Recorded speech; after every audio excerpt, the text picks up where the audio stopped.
Tonight on 8.5-bit, we lose control, lose our humanity, and lose our fucking eyes.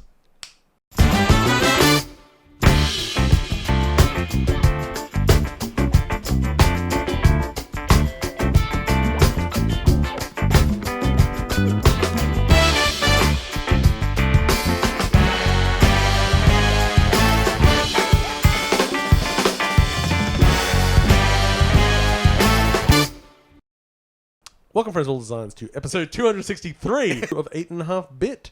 I am your host, Paul, and joining me tonight is my good friend, James. Hello. And the games that we alluded to in tonight's intro are, of course, the hot new game Control, the also hot but lesser known game Rad, Oh, yes. Yep. and the extremely well-known game Witch's Eye.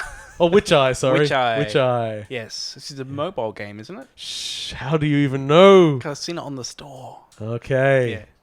I've probably been playing a mobile game. Hey, James, how are you? I am going okay. Yeah. Yeah, Let's not delve into it. Yeah. No, I'm doing well. I'm doing well. Yes.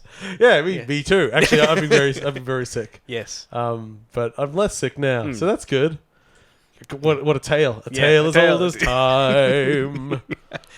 In news, they're doing Yes. a remaster of the Aladdin and the Lion King game. Apparently, Oh, the I game. wonder. Yeah. I wonder if the fucking parade level will be impossible still. I would love them to remaster it and make it actually a finishable game. I mean, I did pass the parade level like twice in my life, but every other time, fuck that last Yeah. jump off the giraffe. It's Yeah. practically impossible. So actually, I really like the idea of a remaster, but if it is just a straight up HD remaster, I don't know. I literally saw a tweet Yeah. about it before the show Yeah. started. No details from Paul. We saw some new Star Wars. I haven't watched it. Oh. You don't know the hot new twist. That's why I didn't watch it. So I found out something. So most of the... Oh, my God. You're not going to be able to avoid the twist. Like, literally every picture of Star Wars now has the twist as the fucking thumbnail. So it's like, oh, okay, thanks. But also the fact that it's, like, the twist before we see the movie. I assume there will be more to it. But it's not a trailer. It's like a look at Star Wars. But it starts with like all the original trilogy, and then it even starts cutting in some of the prequel trilogy. Like Okay. I was like, oh, they never show this stuff normally.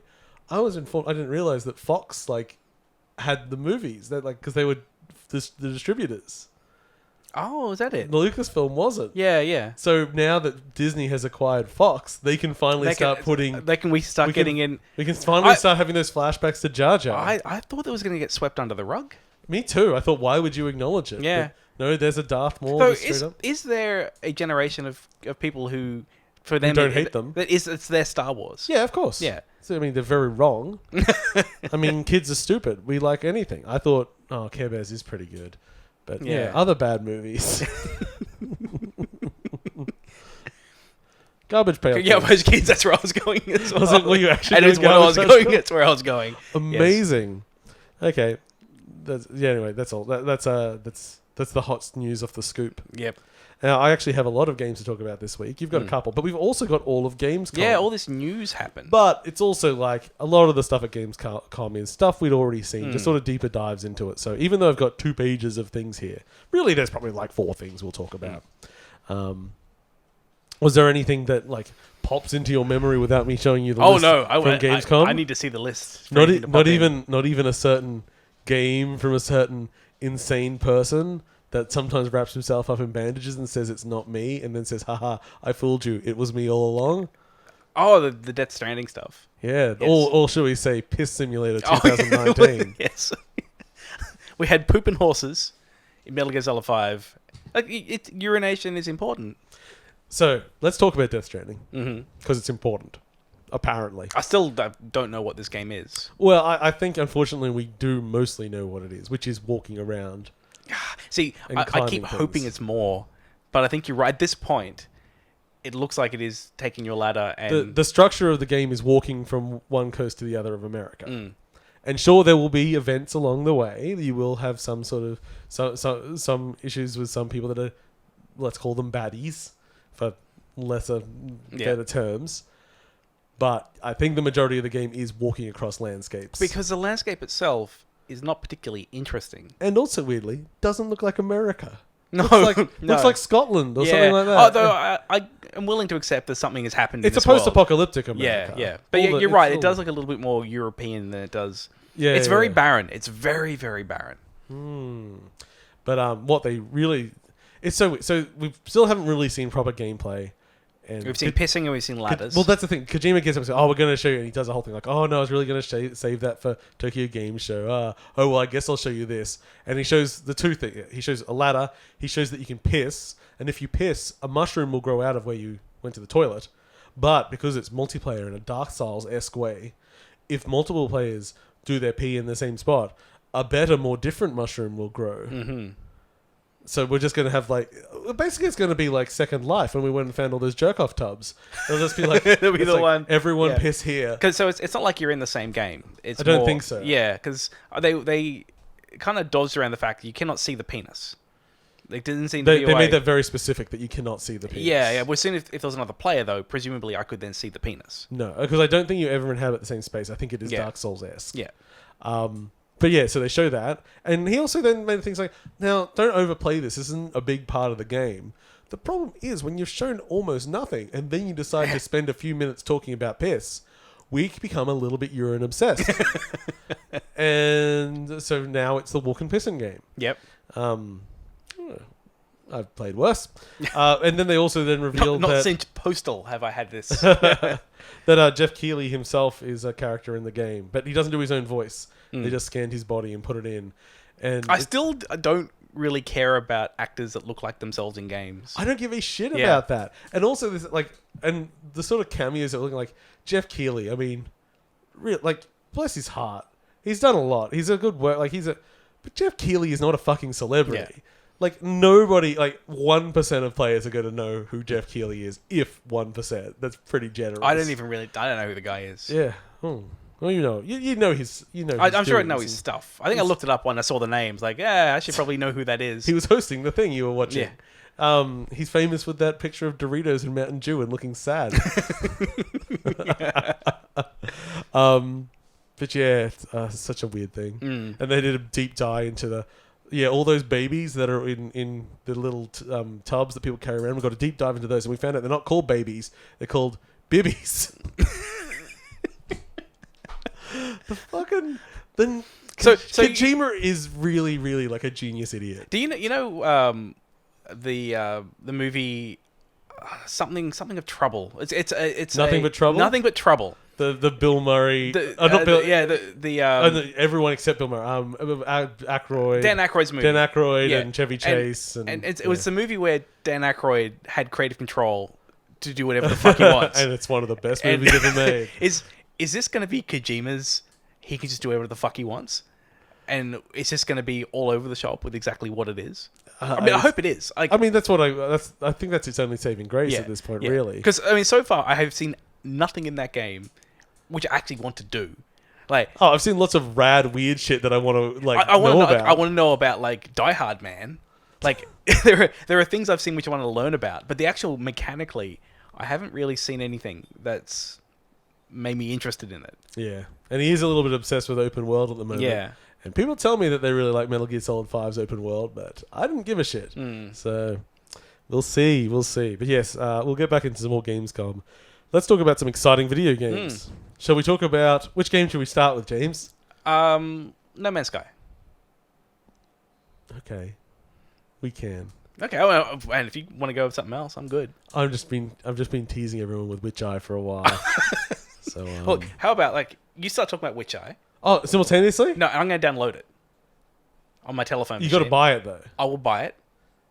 Oh, hold on. No. You could just play it on my phone. You don't have to buy. Okay, I'll start here. I do recommend it as a game. All right. Hold on, let me see how much it is first. I think it's like $4.50 or something. $4.50. Yeah. This is going to make no money. I think it's made $4.50 so far. You know what? James, you. What? Your rich blood. It's spraying everywhere. Look at that. Someone bought it. Me. And me. Yeah, but I'm more unique because I bought it from the Android store. Yeah. I was the only sale that day. Well, there's only one review. Of all things on Android. There's one 5. I mean, this is just Australia. There is 1 5-star review, I so... wonder how many it's got on Android. Yeah. Let's find out. Because I was just going to talk about No Man's Sky with it. I was just being No, silly. it's cool. We can talk about this game. And I can, like, learn as we go. Okay. Well, you should experience the thing as we go, I guess. Come on. Come on, Google Store. How do I spell witch? Sorry, so what is Witch Eye? All right. Okay, so Witch Eye is, if you notice on the board behind me, I've written to Kirby. To Kirby. Because, Oh, it's Devolver Digital. yeah, Devolver published it. Okay, yep. So there's 2 games this week which evoke Kirby heavily. This is one of them, and I'll spoil it now. This is the good one. Oh. So a mobile game, and I think this solves many, many problems with mobile games. Firstly, the control system, as James is about to find out, is incredibly simple and incredibly mobile friendly. It has 2 controls. You are an eyeball. Yes. I believe it's got a story about like you are the witch's eye and you're going around, but I just like to think you're just ripped out of someone's head. So you've got 2 controls. You've got swipe in any direction to start moving in that direction. Oh, yeah.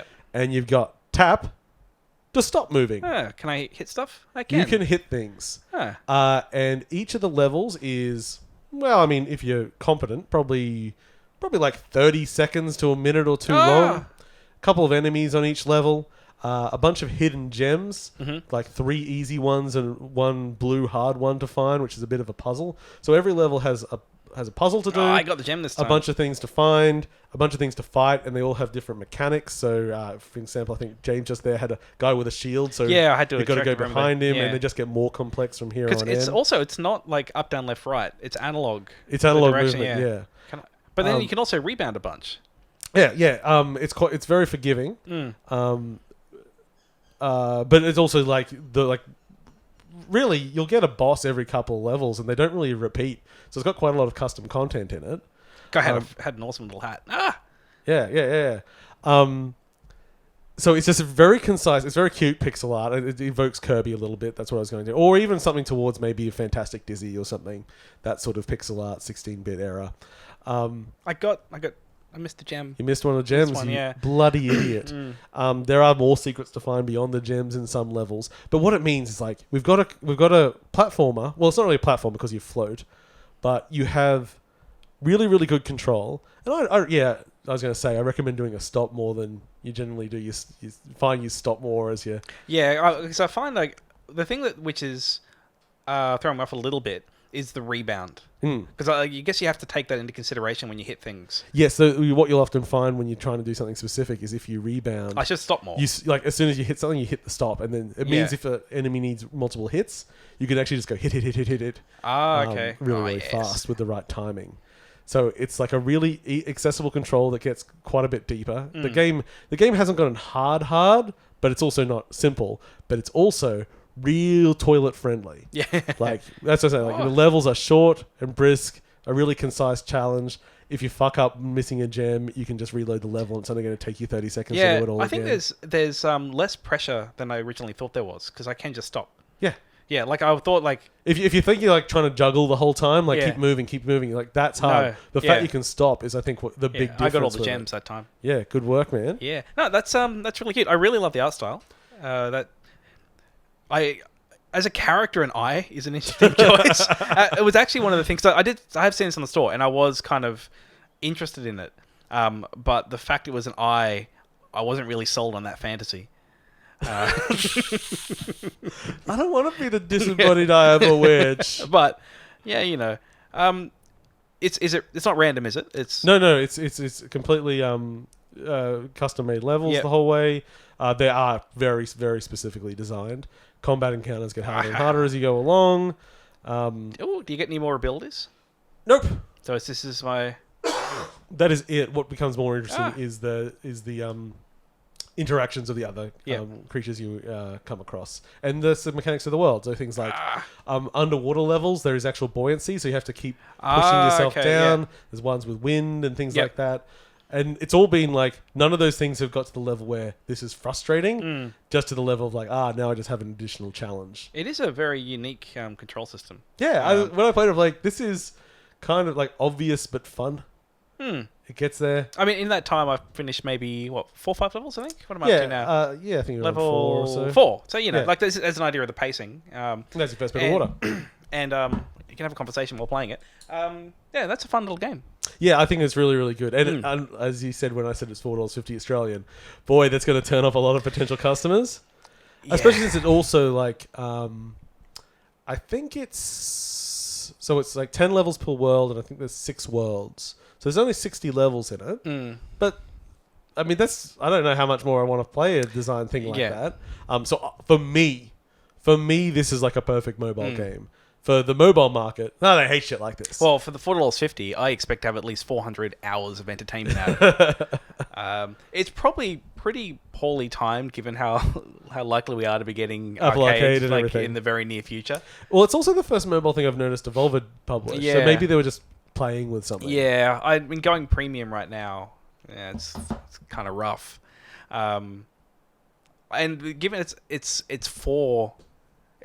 Because is this any plans to bring it to Switch or anything like that? I haven't seen, but I honestly don't think it would control well. as well. I was thinking analog stick, I think, would probably work all right. You kind of flick the stick.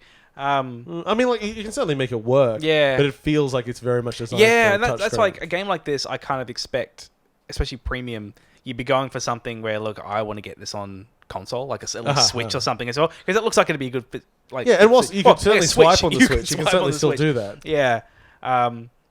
Yeah, like Apple TV, that would work fine. You just swipe on the remote. Yeah, interesting one. I hope it does well for them. Yeah, I've been really enjoying it. Yeah. And because it is toilet paced, it does mean that I don't rush through the entire game because I literally do mostly play it on the toilet. Yeah. So I was like, oh yeah, just 3 levels today. Yeah, I didn't have any more time I needed to fill up. Thank you very much. So yeah, that's been I thought that was a good little thing. But we've both gone back and played some more No Man's Sky because we had our latest release. They had the update. Some people have called it. It's No Man's Sky 2. That's too much. It's a stretch. It's a real stretch. Yeah, but it's definitely more No Man's Sky with new things to do. Big thing being the VR. VR, yes. Did you start a new game or did you continue an existing game? I did start a new game because I actually had some issues, just performance issues, where I was in the big hub with VR. So I thought, fuck it, I'm just going to start again. I also was running into problems with not saving my state properly. So I was like, fuck it, I'll just start again. Yes, so I've played it on PSVR and I've played it on my PC. Yep. I've given both a go. I think the experiences were quite comparable. Like in terms of how much I enjoyed it. In some ways, the PSVR version I probably preferred a little bit, just because. Why is that? I just found the tracking was a little bit better. This is more. Okay. This is just from my headset isn't the best. Yeah, you got a weird off-brand. Yeah, it's a Sony. Yeah, the Sony. it's a phony. Yeah, so like I think it's just like the general experience, and also like I was running into a bunch of technical issues with the. Like, my headset wasn't supported out of the box. I had to actually patch it in. Oh, okay. Yeah, so that's why. Like, it was just more a couple little things I ran into. But apart from that, like, the actual visual experience, was better on my PC, obviously. But I still find with VR, the jump between PS4 and my PC, I don't find it staggering. And I think it's the resolution of the headset is a lot of it. And the thing is, most of the experience in VR is the immersion of it anyway. So, as long as something's well put together, yeah. I honestly, like, I think VR, like when I look at like even like the really modern VR stuff, I still don't see like given the cost discrepancy between PSVR and what if I wanted an index, I don't see that value add. Like because it's like yes, it's definitely 100% is better, but. At that amount, no. Me personally, I don't see it. So yeah, I think that if Mr. Moneybags, we just saw you blow with my $4.50 helping out a dev. They got 2 sales. They got 2 sales. So like, I think if you are playing it on PlayStation, I don't think you're missing out on much. Like, I think you're still getting a good VR experience. Yeah, well, I've only played it on PlayStation VR, and it's pretty remarkable the VR in it. So.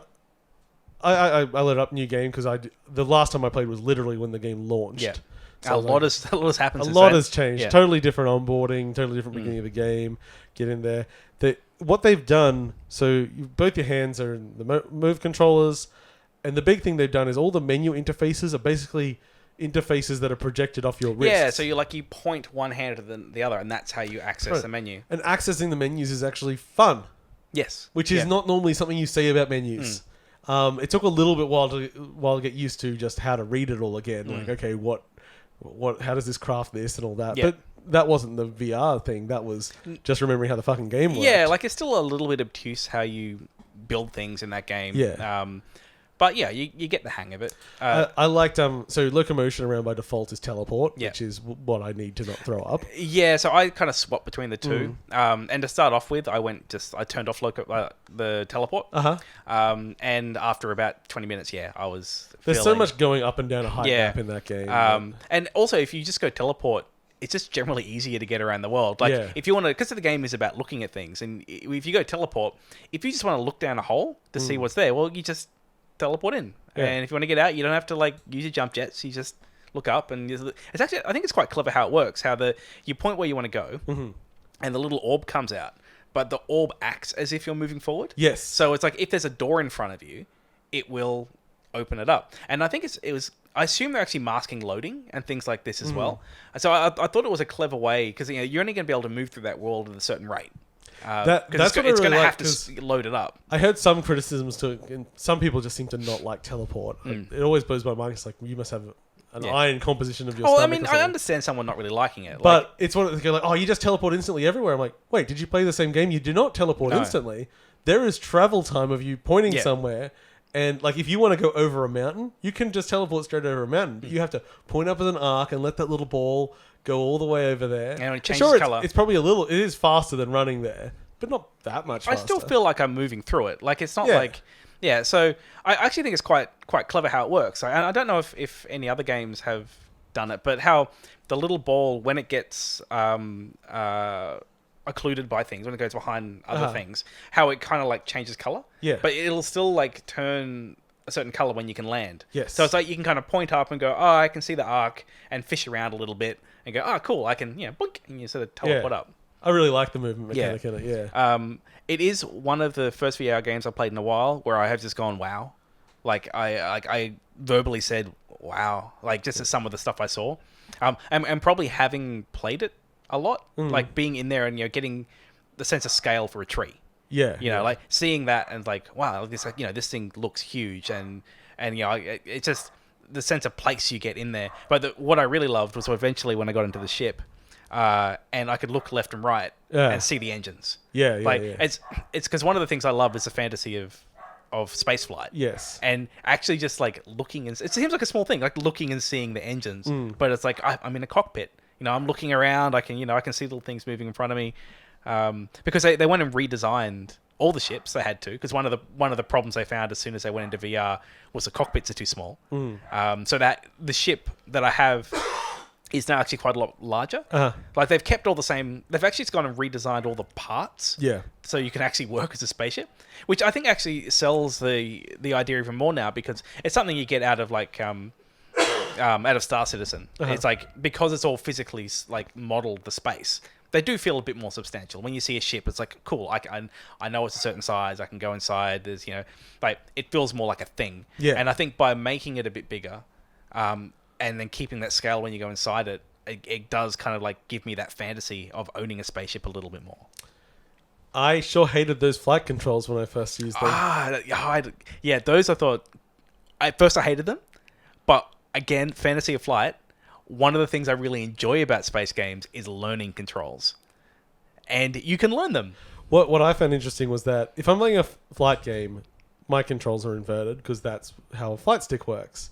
My brain just couldn't do it.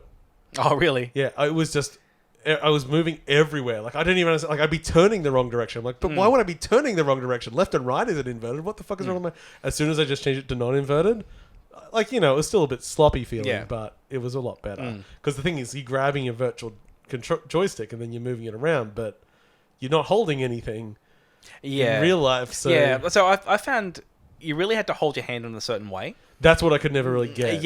And that's what took me a bit to get, because it was very easy when holding the or either controller for my hand to kind of fall forward a bit. And the moment you did that, and you're sort of like more like in a remote kind of stance, it's not how it works. Mm. Like you really need to think of it more as I'm holding a joystick. That's what I was trying. It's a little work but it's for a little. me. But what I kind of liked about it was after a while, I did start getting it. Yeah. So did I Yeah. eventually. Yeah. Like when I first launched, I was just like slamming into everything on the planet. I'm like, fuck, I'm never Yeah. getting off this planet. Yeah. And then I was fine. Yeah. But yeah, I it was a was bit weird. bit disappointed they didn't have HOTAS support in there. Like They don't care about you, James. no, because I really wanted it. I wanted it so much. But And for it wasn't those non-nerds, what does HOTAS stand for? hands on stick and throttle. That's right. Yeah, it's the joystick and throttle. You do that. I've often thought about hands Yeah. on your stick and throttle. Yeah, yeah. Yeah, it's very impressive. And as far as other content wise, I actually can't comment at the moment because I'm still just at the beginning of the game. Yeah, I've actually held off going too deep into it. Mm. Just because last time I played this game, it turns into something I will spend 50 hours with. So I want to just make sure, because there's other stuff at the moment to play. What? There's nothing else. and I'll just sort of hold off for a while. But to have something where they've had the VR, but they've actually also gone in and they've added all this new base building stuff and things. Something I'm still not 100% on is shared bases, because they've got this, and this is the thing I think which really hooked me, is they've got their new hub, the new player hub, where you see all the other players running around, which is cool. And now you go to this mission computer or whatever you want to call it. You're getting all. Yeah, I think I need to adjust these mic stands. They're just a little bit low for me. Just be short like me. Lean back's good. Oh, I'll try it. Yeah, I'll try it next time. And you can go and start a mission, and other people can join in. Yeah. So it's like, I want to do this mission of go to this planet and build a thing, and be okay, cool. Who else wants to do it? And then you go off and do it. And I can see myself really getting into that because I love that kind of like co-op group experience, like group content. But not yet. Like I'll get to it. Will we? No, I know at some point I will. But the games keep being made, James. I know, but at some point I'm going to be. I feel like space flight. But you've already got Elite. I know. Well, things have other space flight games. Elite just got fleet carriers, or they are getting fleet carriers. Oh, that's exciting. Yes. For some reason. I won't be able to afford one. Oh, you had to buy them. Well, not with real money. Oh, okay. Unlike Susters, it doesn't exist, and just launched a that was just $1,000 Australian fucking ship that you can buy. They will sell you a picture of a ship. Yeah. That's what I bought. I bought a picture of a ship. Oh, because you did buy a ship. Yeah, didn't you? I did buy into it. You crazy motherfucker. Yeah. I mean, like I have Squadron 42. Yeah. You'll never get it. No, it'll come out. It will. I think Squadron 42 will come out. I think Star Citizen will reach a point where they're just going to call it 1.0, and it's not going to be that different than what it is now. Battlecruiser 4000. Yeah. Finally. Why haven't they hired DARQ Smart yet? Oh, he should be running it. Yeah, exactly. Him and old Chris Roberts. Oh, the dream team. A lovely team, those two. Okay. I saw Derek Smart pop up in a Facebook group the other day. Oh yeah, he's still around. Yeah, he was like, there's a MS DOS Facebook group I joined a while ago, and he just popped up with like, here's my game collection. Yeah. There's pictures of it all. I'm like, it's Derek Smart. It's a good game collection. I've had a few runs. It's weird. He does just pop up on the internet. Yeah. Basically, if you're just into old stuff and you're a nerd, you'll run into Derek Smart at one point. He's into the same things. Yeah. He's just one of us. One of us. Google gobble. I guess to quickly finish up on No Man's Sky, if you can find it cheap, it was $20 on. It is totally worth getting PS4. this game. This is like a massive update. The game right now, if you want to have a space flight sim where you go around and explore a bunch of stuff with a story and social co-op stuff, there's so much bang for buck in that game. There's a lot there. Worth it. How much bang does buck need? At least $4.50. Huh. Nice. I had a good segue halfway through your discussion, but I ruined it. It's bad to move on to another subject halfway through another subject, so we didn't do it. So speaking of buddying up with a friend and doing stuff, there we go. Like this podcast, yes. Yeah. We played a little game last weekend, or the weekend before. Can't remember how long ago it was. When did we watch Ebola Syndrome? No, we watched Ebola Syndrome. That's a good movie. Oh, that was it. I had a good time. I can't believe that was made in the late 90s. Yeah, we're watching it and you asked me, it's like, hey, when do you reckon this movie was made? You thought 70s. I thought 70s. late 80s. Yeah. And we were 96. I thought it was 99, wasn't it? Oh, it was sometime in the 90s. Weirdly late. Like, Yeah. holy shit. Yeah. Anyway, if you want to watch, it's on YouTube. You can actually... Ebola syndrome. Ebola syndrome. If you want to watch some Hong Kong exploitation with a main character who is one of the biggest pieces of shit I've ever seen. The protagonist is primarily the villain who is just a dickhead. Yeah. Monstrous dickhead. Yeah, like this complete psychopath. Like some of the stuff that guy does. It's pretty good. Yeah. Anyway, we played a new game, also from Devolver. It's a Devolver show now. We played Heave Ho! Heave Ho! Which we came in and you said, James is going to hate this. I did, and it turned out being incorrect. So Heave Ho is a very simple game. It's a platformer, a physics-driven platformer, and you are just a head with two arms. You control the arms with the analog stick, and then the shoulder buttons grab with each hand. So you'll hold on with one hand, you swing your body around, you try to grab on the next one, and you're traversing your way to an exit. I ran through sort of the first world solo, and it controlled fine. It was fine. Not that exciting of a game, but it's okay. But even when we were sent the review code, the thing says, you can play single player, but don't. Yeah. So I loaded up with my wife, and we played through the sort of first world and a half. We had a pretty good time. We were starting to laugh a little bit. There were these coins that were appearing on levels, but we thought you just had to go get them. But no, you had to go grab them, and then you had to physically carry them to the end of the level. I mean, the awesome thing about the coins is it completely changes how you traverse through the level. So Lisa and I, it was beyond us. It's like, no. We'll just get to the end of the level. We'll do that. Then I take it to James. And James, myself, and Cheryl play a 3-player. And this is when the game tipped. From like, this is a pretty good solid game too. Wow, what a fucking game. Because also, especially the way Cheryl and I are. I don't know how much it was in your soul, James. We weren't leaving those fucking coins behind. Oh, no. That coin was coming with us. Yeah. As far as I was concerned, that game was that coin. Yeah. The game's too easy with that We can get coin. there. We can get to the end. Get to the end. That's fine. Because what I love is like, okay, so the game's about, getting to the end point, and everyone has to be in it. And with some of the levels, even just getting there was, you got to kind of think. Like, one of the ones was where... there was like a big, like a small hole with some spikes at the bottom where you had to kind of like shimmy yourself through. Yeah. And it was very easy to hit the spikes and you have to go respawn. But to do it with a coin, like it just adds this whole like other level of complexity. We had to like both get either side of this tiny hole and then pass the coin through very gently. Well, I think it's actually one of the, it's like a perfect co-op game. And I think it's because there's the rules of moving things and how as a team you move things is something that just forms naturally through playing it. And that's what I really liked. Like, I think because at no point I don't think we ever we never said, oh, how are we going to do this? Like in terms of like what's our strategy for getting through, and like it was more we just sort of intuitively knew what we were doing. And try to throw James over to me. Yeah. What? James says as he gets thrown by his wife. And like just the moments of trust and things where it's sort of like, I'm holding on to say the coin or holding on to, to Cheryl's hand. Yeah. And it's like, sweetie, are you holding on because I'm about to let go? And it's like, okay, I've got the free hand now, but don't let me go. Like, there's just like this constant like, like kind of like you're helping someone, then they're helping you. And then you kind of, as a group, you're trying to, how do we, how can we get this coin through here when two of us are kind of have to hold onto it, or one of us has to hold onto it, like so I can't grip onto anything else.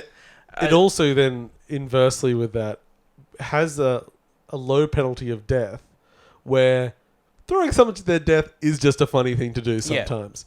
You get an explosion of blood from off screen. Funny sound. The presentation is top notch. Like there's all the facial expressions that they make and all these grunts and hollers, and you can make them on your own accord as well. You go, and all this and they have one hand clapping. Oh yeah. Like at the end, like when you get into the little the end zone, it's like you can clap. You do like. They got features like if one person can get to the end, they'll have like a little lever will appear that will create some sort of assistance balloon or something that'll come help people earlier in the level if they need it. But it's just what a package together. Oh, it's also the kind of game I think you could use for like an office team building exercise. Yeah. Like it's a genuinely good team building game. And you're right to think I'd hate it, because it is one of those games where the slightest little fuck up, so it's like, oh, we dropped the coin. But I enjoyed getting that coin. Niku, I was thinking of. Yeah, I enjoyed getting that coin so much, and even when we did screw up, it seemed like it's like, all right, well, now we might have a different problem because Yeah. someone might be in the end zone. And it's like, well, can you get the coin to here on your own? And it's like, oh, okay, so now it's just a different problem to solve. No, I thought it was fantastic. And then you start doing like, okay, so everyone's at the end, you're at the beginning of the coin.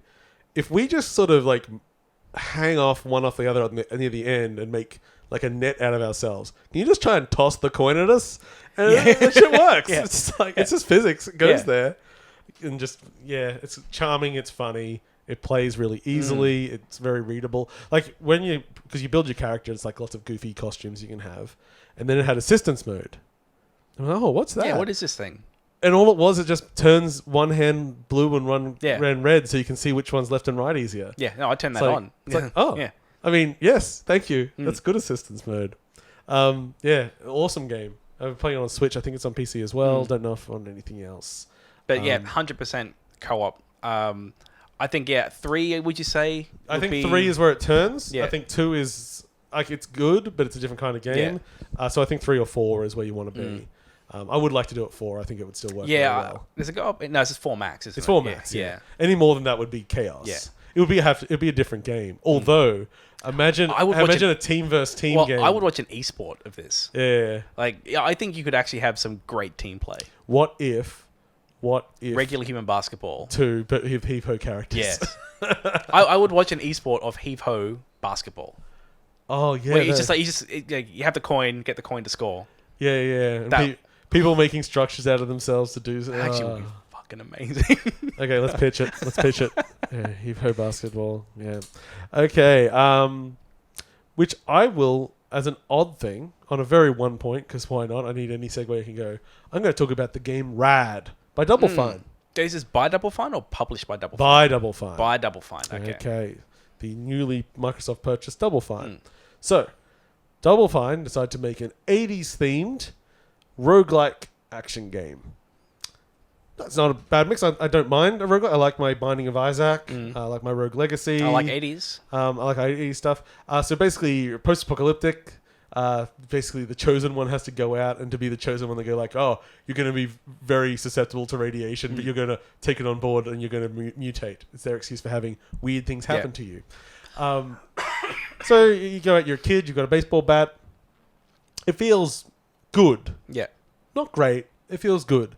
Going around the levels, it's randomly designed, but it's got a cool aesthetic to it. It's sort of these post-apocalyptic wastelands. There's weird creatures around. You go into weird sort of brutalist tunnels underneath, and you find heads that upgrade you, and once you kill enough people, you get a mutation, and those mutations are things like your head turns into a flaming skull that you can use as a grenade, or the first one I got was actually your arm becomes a boomerang, but you rip your arm off when you throw it, so you like scream as you throw it. Stuff like that. At one point I got a giant snake's head. I can't remember what, I think it's spat poison or something, but then I got the body of like a big centaur, and that's when the game really got weird. So I'm having a good time. My very first run, I kill like 2 bosses, and I get quite a lot of loot and unlocks and stuff. So I thought it was accessible. So is there much of a meta progression in it? Yeah. You're like most roguelikes, by you achieving things, you unlock more things that can unlock. There's a home base which you can unlock more stuff at using currency. There's a bank you can put money in for the next life and stuff like that. You unlock characters, so you play different characters. Although at the moment there's no gameplay ramification for that, just what they look like. I think there are like modifiers that come in, but I don't have any of those yet. But it was one of those things. I was enjoying it, but I wasn't loving it. And here came something that I saw mentioned, I don't know, on Twitter or something. They said, "Oh, it's so good that Rad has cheats."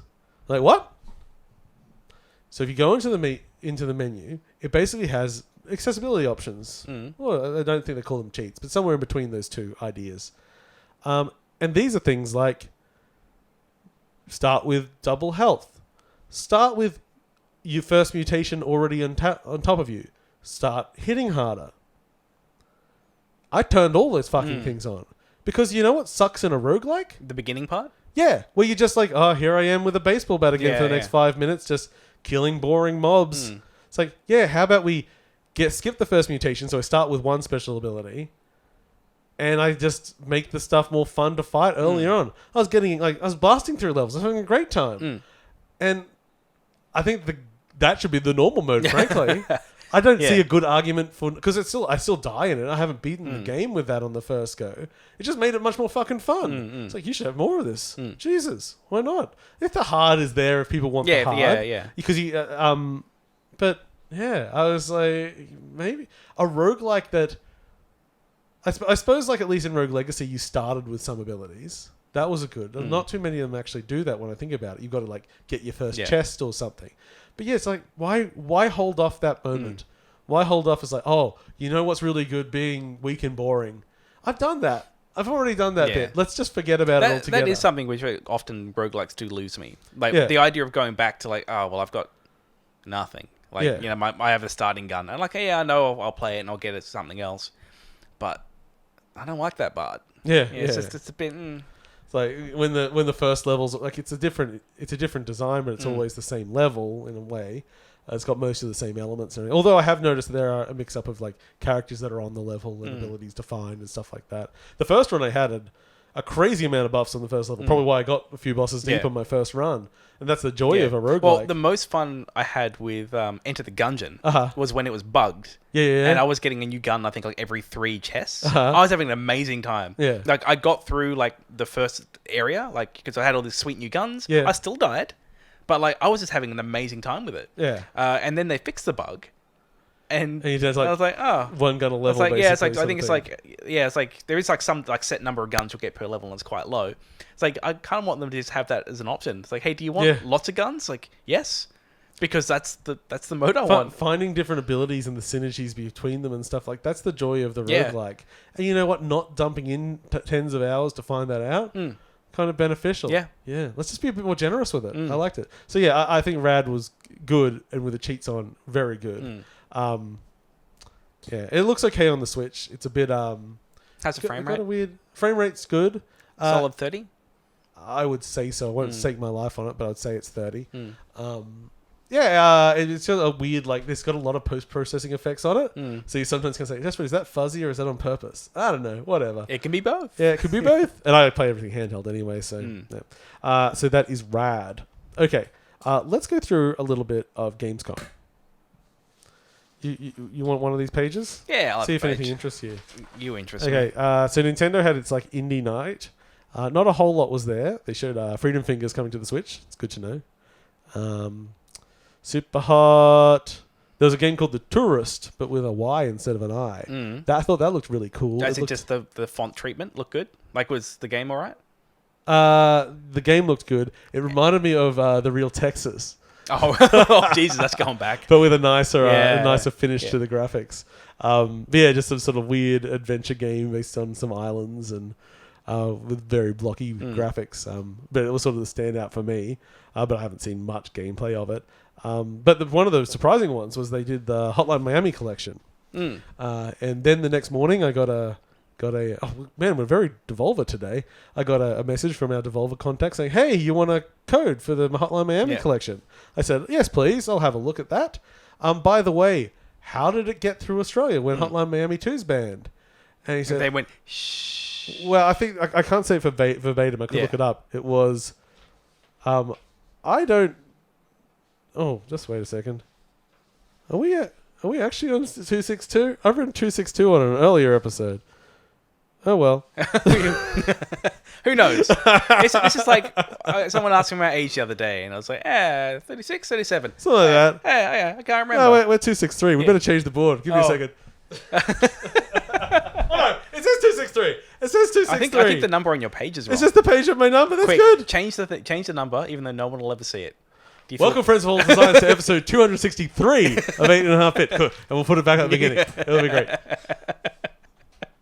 And the time code is 46 minutes, 15 seconds. Okay, good. Okay, 46:15. Yeah. Write that down. I mean, I am going to do it, but in the most dodgy way possible. What I love is that someone's going to hear this awkward cut at the beginning and have no idea why. Exactly. Until they get to... That would be the fun of it. But I'll cut the video as well, so it looks particularly strange. So yeah, the word back was... I don't have the official word, but they gave it an MA rating, so enjoy while you can. And so I don't have this in the news. I guess I should have mentioned it. This last sort of 2 weeks have been a bonanza for banning games in Australia. We had and lots of games that had already been banned. So I'll let you know, Hotline Miami 2 Collection is also banned again now. Oh, it is now. Yeah, it took a day before they banned it. Yeah. Not Deliverance. What's the RPG medieval one? Starts with Kingdom D. Come? Kingdom Come Deliverance. So it is Deliverance. Yeah. That got banned even though it's been out for a while. Yeah, well, I mean... because of the DLC of it. Yeah. We Happy Few got banned again. These are all because of DLC things. But the thing is, none of these were done by people. This is the new sort of questionnaire-based online system that gets you ratings in a bunch of countries. So that goes through our system, and our system goes... Nope. No. Yeah. So it seems like it's not well balanced on it, because most of these bans, I think, have been reversed now. Yeah. And in the case of Hotline Miami, it's been reversed the opposite way. So what happened with Deliverance? Well, it was a DLC called like A Woman's Needs or something. Okay. Because there's like an implied rape scene on it. Okay. And we don't sit well with that. But Deliverance was going to be, or is, a current Game Pass game that was just coming out. I think it was on Humble a couple of months ago. Yeah, that's how I have it. Yeah. I haven't played it yet, though. I don't know much about it, really. But yeah, I think there was a couple of other things that were banned as well. But yeah, I think they weren't done by people, they were done by the system. So the system needs some work, and we need some better rules anyway, because our rules are stupid. Yeah. Fun. Actually, that was in the first line of the Xbox news. Games coming to Game Pass. Devil May Cry 5, Stellaris Console Edition, Age of Empires Definitive Edition, Ape Out, Kingdom Come Deliverance, Bard's Tale 4. Oh, Bard's Tale 4. And you know what? Stellaris Console Edition? I'll play that. I'll get that. I think that on a big TV could be a lot of fun. And I guess now actually, out by the time this episode's out, we'll have access to Blair Witch. I didn't know that was coming to Game Pass either. Yeah. Yeah, there's a good chance this Xbox Game Pass I will just keep. Because they keep adding stuff to it. Yeah. Well, that's the thing. It's like Blair Witch is not a game I would pay full price for to check out. It's just like it's not on my radar. But I'll fucking play it when it's like, yeah, of course I'll check that out. Why not? Well, I'll get on board. And really, for the cost of which currently, if you're paying full price for just the PC one, is $5 a month. Yeah. It's pretty hard to beat cost saving one. I mean, it's 50 cents more than Witch Eye. But admittedly, Witch Eye's great. Don't let me downplay it. So Nintendo stuff going through there. I didn't realize that the Metro Exodus DLC was coming to it as well. Is it coming to Game Pass? Well, it's under this Xbox thing. Oh, wait, hold on. No, those are all different stories. Okay. Yes. All No, right. it just has a DLC. I understand. Yes. Yes. I mean, there were a bunch of ports coming. A few ones I'm excited. Nothing super. At the end, they ended showing off that Ori and the Blind Forest will be coming to Switch. We all... I mean, it mustn't actually have been announced before. We all just knew. Yeah, I just thought it was announced. It's coming September 27th. And whilst that's an awesome game, and maybe I'll play it again, I'm really, really just wanting to play the new one. Yeah. And they haven't announced that one is coming. I don't think it will. They'll just want to keep it for their own. Yeah. And honestly, I remember playing it on the Xbox One, the demo. And yes, it was still 2 years before release. So, but it was it was struggling a little bit with what they were pushing. Yeah. So, I'm sure they could port it, but they're probably focusing on finishing the And is that going to be a Game Pass game? Will of the Wisps, I think so. I think it's first party. So, yeah. Yeah. We had the Stadia show after that. Most of the headlines were the fact that Cyberpunk 2077 is going to be on there. Play it 4K, 60, anywhere. Pretty good pitch, really. Because I won't be running that 4K 60 at full settings. But they also don't really show off what effective that is. The thing that, admittedly, because it's hard to watch that, but Borderlands 3 was on it. Yeah. And no one's fucking mentioned that. Borderlands 3 is supposed to be exclusive to EGS. Yes. Not anymore. But no. And no one seems to have brought this up. I haven't seen a single story written about it or anything. And Look, it's because it's not Steam, and that's the only one they care about. Pretty much. Yeah. Look, they're going to pick and choose. The Internet Hate Machine is going to pick and choose what they can be angry about, Paul. So I've been really enjoying the Internet Hate Machine's reaction to DARQ. I think we may have briefly mentioned DARQ. I at least shared it on the Discord a while ago. It's a single developer made this Inside-esque game, a little bit Tim Burton-ish in its design. So spooky side scroller that's cinematic. Looked really nice. he came out as it launched and said like, Epic offered me exclusivity, but I said no. I've promised people I'll release it on Steam, so I told them to keep their money, and you guys can get it on Steam. So he got headlines everywhere. Yeah. Brilliant marketing move. Yeah. No, and nobody in their right mind is going to boycott a fucking game for not being on EGS. So he played it very safe with that, with the internet love machine. And then it's continued with, I think the one today or yesterday was, tell you what, if Epic want to put, I don't know why he's got this voice, he's American. If Epic want to put it on the Epic Store without exclusivity, I'll donate 100% of the money to charity. He's just fucking trolling the entire system. It's fantastic. But the weird thing is, because people can't even enjoy a good troll, I've started, and like this is so like low scale anecdotal. Like I'm sure it's just 10 people in the world, but people are turning against him because, you know, he's not even a real indie developer. He's a successful audio producer in Hollywood. He's like financially independent.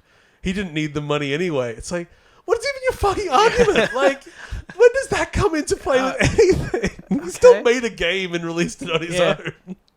I mean, like, the only reason I don't have the game is that it's $30, and it's 2 hours or less long. Yeah. And I want to play it, but it's probably, especially in the current environment. I mean, I've got 10 games, and I've been crossing off games that I don't have time to talk about.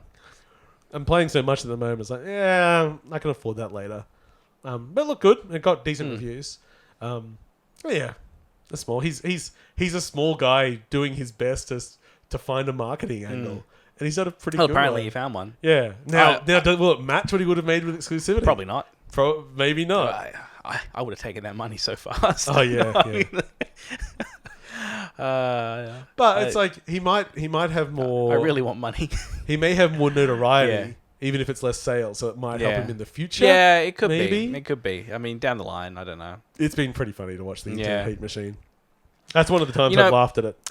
Now that I've been using the Epic Store more, and now things are starting to come out on it, I am starting to appreciate what they're doing.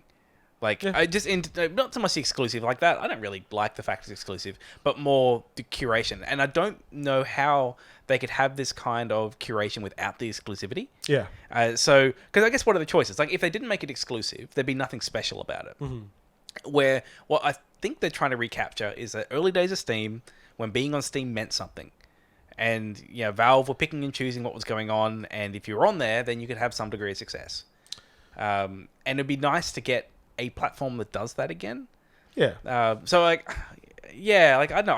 I found like a while ago, I'd look through the list of what was there, and it'll be coming soon. I'm like, what's the point of this? This is all kind of bullshit.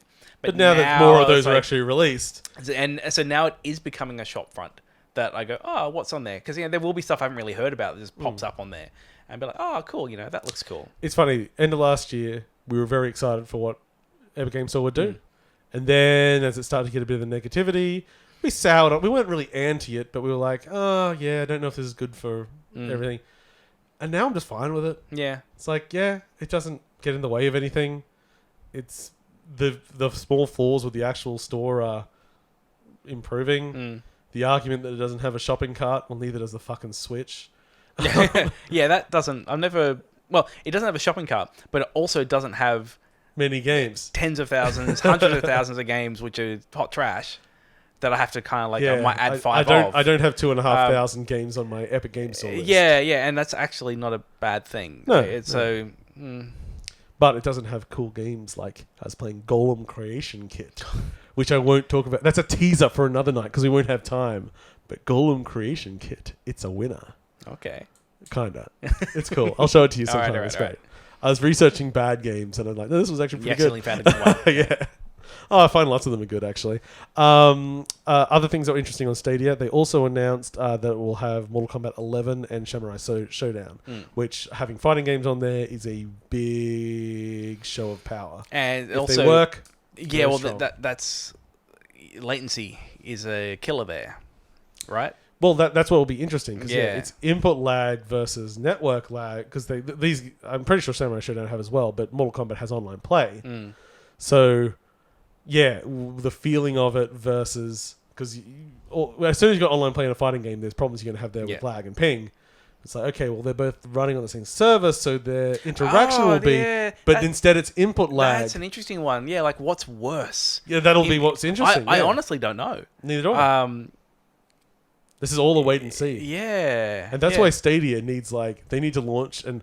They need to launch as they're launching, which is just with the exclusive people that buy the early club, whatever it's fucking called. But as soon as it opens up, they just need to say, like, first month's free. Yeah. Just like... Fucking, you can try everything. Actually, God. I want them to partner with someone so I can bring my library over. I just, so, okay, that's what everyone's saying. It's like, we don't want to buy games because we don't know the service. We want to try the service, we want to see this stuff, and there's nothing really said about doing that. But I only just realized in my fucking head, and was some mention this a while ago, because of the nature of it, they could just say, you got 20 minutes to play this game. Yeah. That could just be a staple of Stadia. Every game has a demo because we can just cut you off after 20 minutes. And okay, sure, you can make a new account and play another 20 minutes, but only that first 20 minutes. So who gives a shit? Yeah. It's like... Yeah. No, because remember they got all that cool shit with, like, you could be watching a streamer. And then take over the game. And jump in and go, I'm going to play it from this point. That kind of stuff. And that's when it got all messy. It was like, if you own the game and stuff like that. So, I think the big problem... with Stadia that I have so far is the purchasing of it as a shop front. Well, I think that's what I'm pretty sure I mentioned on the show. I'm just going to say it again just in case I didn't really go. My feeling is that Stadia as a shop front is going to be pretty much a failure, but they will be a back end for other services like the Ubisoft Uplay Plus or whatever. Yeah, or if it's like an add-on for another service. Yeah, because I'm already paying for YouTube Premium, right? Uh-huh. So if it was something like I could spend, say, $10 a month, whatever, and then they've partnered with Epic. Yeah. And it's like, okay, anything that I buy on Epic, I can pay an extra $15 a month. All my saves are synchronized, but I can play it on YouTube. Mm-hmm. Like, I'd probably get that, assuming that the latency was low enough. It worked. It worked. Like, that actually is kind of cool. Yeah. But yeah, and they're so terrible at presenting. Yeah. They're so bad at messaging. Yeah. And there was the very good point brought up about Google, which is Google Wave. Yeah, Google we don't Inbox. Trust Google to run things. Yeah, like they have a history of killing things, which I invest in. And that's the thing. It's like, so we've got Uplay Plus. It's like you get all Ubisoft games, and I think most of us think that's a pretty decent deal. And then you get to play it on Stadia as well as part of included in it. Stadia goes bankrupt. Well, they still got all the Ubisoft stuff. Yes, yeah. I mean, honestly, I trust Ubisoft more than Google. Oh, 100%. Yeah. Anyway, then they had the Xbox show. It's kind of weird. Gamescom's now becoming a mini E3 with the actual presentations. I mean, it was always a mini E3 in the attendance. No, it was a bigger than E3, actually. It's a bigger show. But it didn't have the same sort of press focus. Now they're actually having shows, which was weird. There wasn't anything major there, I didn't think. I mean, Gears 5 stuff they were showing off a bit of. It's so weird that game is only weeks away. The graphic test really sold me on it. Yeah, it's cool. I'm keen to play it. And we can play it because we got Game Pass. Yeah. So, and then they had the big one, the Jeff Keighley run, opening night live, they called it, the first time they run it. And that's what ended with Death Stranding. A few things through it. They announced a new Kerbal Space program. Mm-hmm. So it looks like sort of more off-world building shenanigans instead of just sort of the more rocket-focused. Different studio, though. Oh, okay. So we'll see with that. New Need for Speed. I'm sure that'll be as good as the last 5. Little Nightmares got a sequel called Little Nightmares 2. What a name. That's cool to see. They're bringing back the Comanche series, which I thought was funny that every other person I've heard talk about it said, what the fuck is a Comanche? Oh really? I'm like, it's a helicopter. A helicopter, game. Like, okay. Oh, I'm down for that. Made me feel really old. Yeah. Blah. They showed off some gameplay for Predator Hunting Grounds, which I didn't give a shit about. Yep. They showed off a lot of gameplay for Witcher on the Switch, which I think it looks great. Yeah, it looks like it's doing a pretty solid 30. People have said it's a bit blurry, but I'd expect that. Yeah, not shocked. Yeah. Looks impressive. Everspace 2. Oh, God. Which looked pretty as fuck. Yeah. But it did have that 2021 as the release date. Yeah, because I liked Everspace. I do like Everspace. There was a lot more variety in the environments, kind of going down on planets and kind of things like that. Yeah, it got me really excited. I would like them to move away a bit from the roguelike structure. Yeah. Because I'm a bit over that. And space, I want a universe to go around. You do love space. But yeah, that looked really good. Really gorgeous. Oh, God, Yeah, it's recording, right? I looked at the time and I thought we were like an hour later than we were. I'm like, holy crap, how long have we been talking about Gamescom? It's all good. My eyes are just dead. Disintegration. I need to find more gameplay of. So Disintegration was sort of not hyped for a little while. It's by one of the original creators of Halo. It's their new shooter. You're like, oh, it's got a terrible name. It evokes nothing. Yeah. I mean, maybe it makes me think of Crusader No Remorse, but that's just me. But the weird thing is, I've heard it likened more to Brutal Legend. Oh. Where you have like squads and you fly around above them and you command them around and stuff as well as shooting. Like Sacrifice or something. Yeah, I'm like, I need to see more of this actually play because I was not expecting that at all. Also, I hope that its fan base expects that because we don't want another Brutal Legend situation where people buy a strategy game and don't realize they bought a strategy game. There is an alternate universe where they just made that a character action game and it was like the biggest game of the year. Which is what it should have been. Yeah, I mean, like, I grew to quite like it, the strategic battles, but it would have been a better. Yeah, that's where it lost me. It's like I got to the strategic battles, and I'm like, I'm not here to do any kind of strategic battle. E.g., you got to the end of the first tutorial, and then you got into the main tutorial. Yeah. And the thing is, that is the story of 90% of the people that played that game. I finished it. It was good. And then, sort of pretty big news, Sony officially announced that it has acquired Insomniac Games. So after the incredibly huge hit that was Spider-Man, they decided to wrap them up and finally put a ring on it after decades of flirting with them. Yeah. It's kind of interesting because they've been spreading their wings a little bit. They did Sunset Overdrive. So everyone's like, they're going to be the Spider-Man studio. Insomniac's not that focused. They're not a single game studio. And what they have been doing a lot of recently is games for Oculus. Oh, so PSVR. Yeah, I would not be surprised if they are basically... They'll definitely have a team working on Spider-Man, because, I mean, it was fucking incredibly... I should play it. I can't remember. It was like 18 million copies sold or something incredible. It looked really like that. good. I feel bad I haven't played it. It's a good game. Yeah. But yeah, I reckon they're going to use them for some of their VR prowess as well, because they have been pretty good at it. And then, other stuff. Bring back some Ratchet and Clank. Do something. Yeah. Boy, speaking of Spider-Man, how about that Spider-Man news, eh? Oh, yeah. You actually do know.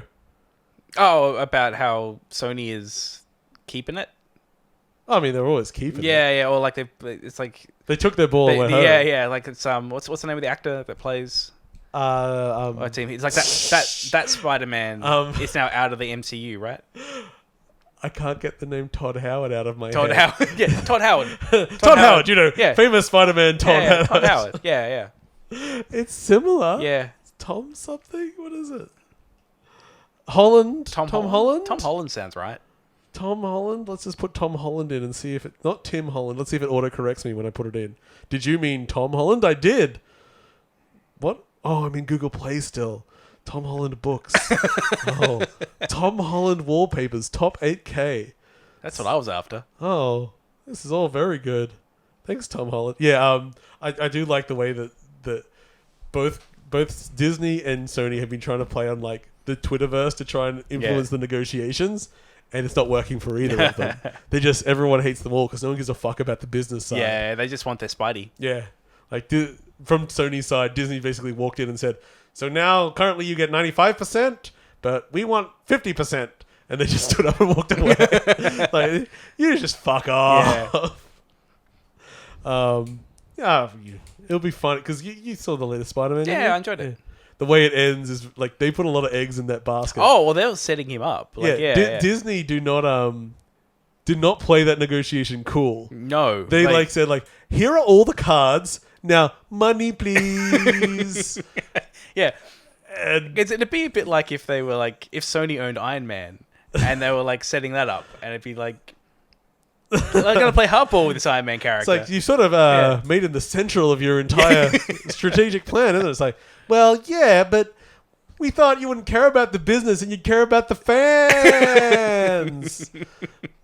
Money, please. Oh, Disney, you've got enough money. Yeah.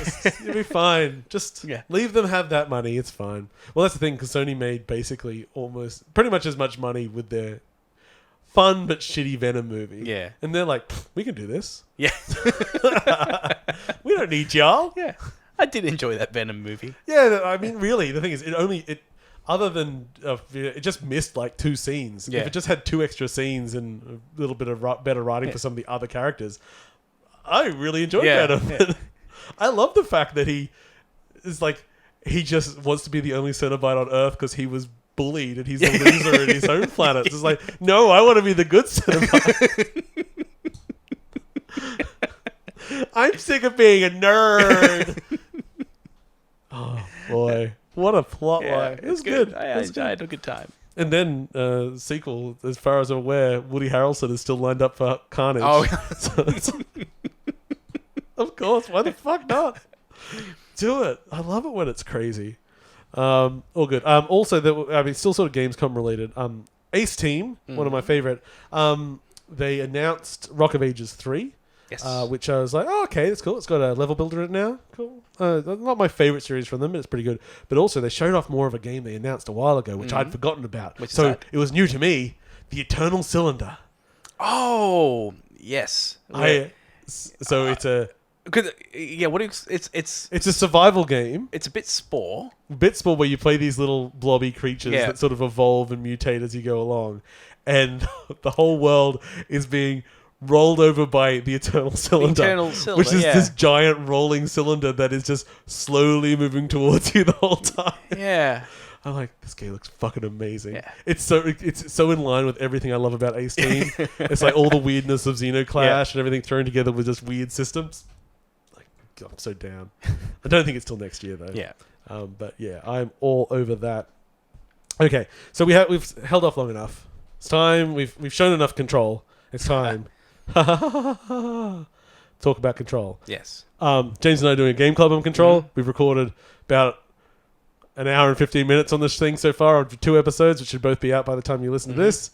So the thoughts are there. Fuck off. Go watch that. Yeah, it's just like, let's go. But they're only on YouTube. I'm not putting them on the podcast feed. So let's talk about Control a little bit, but not too in depth because I'm sick of talking about Control. Control is Remedy's new third-person action game. You play Jesse Faden. You've gone to the Bureau of Control in the oldest house. The oldest house. And I realized if I try to like directly say this plot, even though it's not hard to follow, there's too many weird words quickly, and it's just fucking gibberish. Yeah. You've gone to the X-Files to investigate the disappearance of your brother, and you believe that because you believe the X-Files people took him when he was younger. If X-Files was a whole government department, that was built on... So you go into Skinner's office. Yeah. And Skinner's fucking dead. But his gun's on the ground. And it's a magic gun. Oh shit, I'm already going off the road again. It's an OOP. And there's been a... you can't use the acronyms from the game. And because there was an AWE... An OR? An OR? What's AWE? No, it's the... or something worldly event. There is like a 3-letter acronym. OWE. Yeah, no, it's something called AWE. There's a lot of lore in this game. Like there's so basically you become the new Altered World event. Altered World. That's it. That's what AWE stands for. You become via this magic gun. You were very quickly made the head of this organization by an upside down pyramid. Pyramid.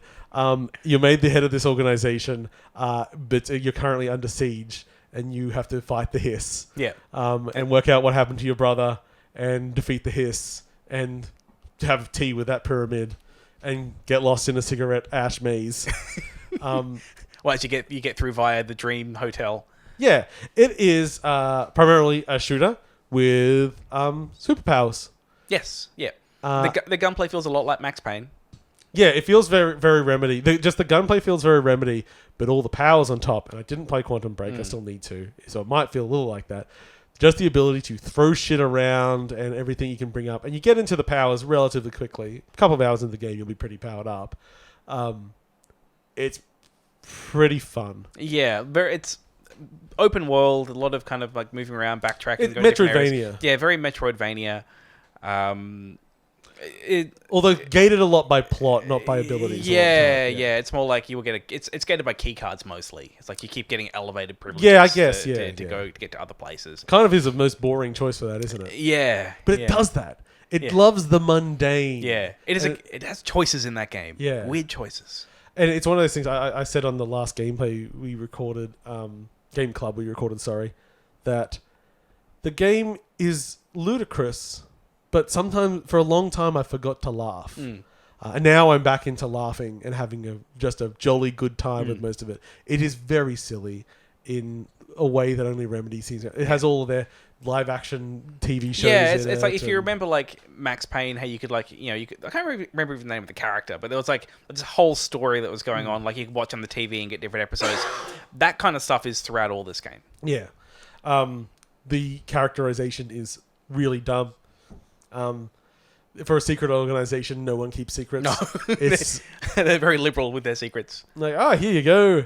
I wish I knew more secrets. Yeah. I'll go research some secrets for you. Yeah, this person can tell you more I'll secrets. Be back with more secrets. Stranger, who is now my boss.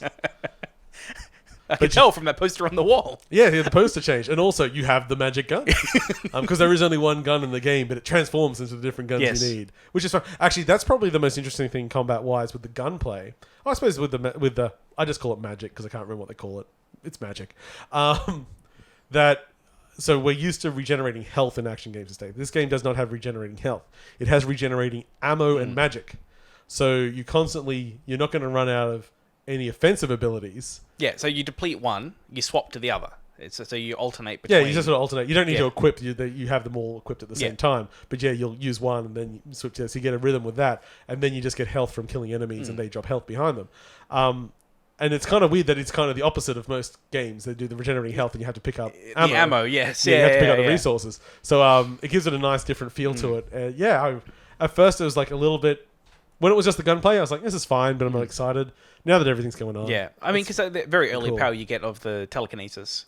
Yeah. Like that's at the moment where it's like, okay. That's all James and I use now. We just slam everyone with boxes and now forklifts. Yeah, forklifts. You got to be real careful with forklifts though, or any kind of explosive, because it's very easy to accidentally explode that thing next to you. Cute gun you've got there. It's no match for my forklift. I don't know how far. I think we're halfway through. Oh, it feels about that. Yeah. But we'll keep playing, so probably it'll be a 4 or 5 episode game club. Feel free to join in. It's just on the YouTube channel. At the moment, because we were playing it pre-release, no one has had a chance to join in with us, and we'll see if anyone else picks it up. Otherwise, the first episode probably isn't that spoilery. So if you're interested in the game and want our rambling, tuning into that one's probably I guess right. The great thing about this, if you are worried about spoilers, is that we literally do not know them when we record them, apart from what we've already played. Yes. We stop playing until we've recorded the episode, so we really, really do not know what's coming next, which is fun.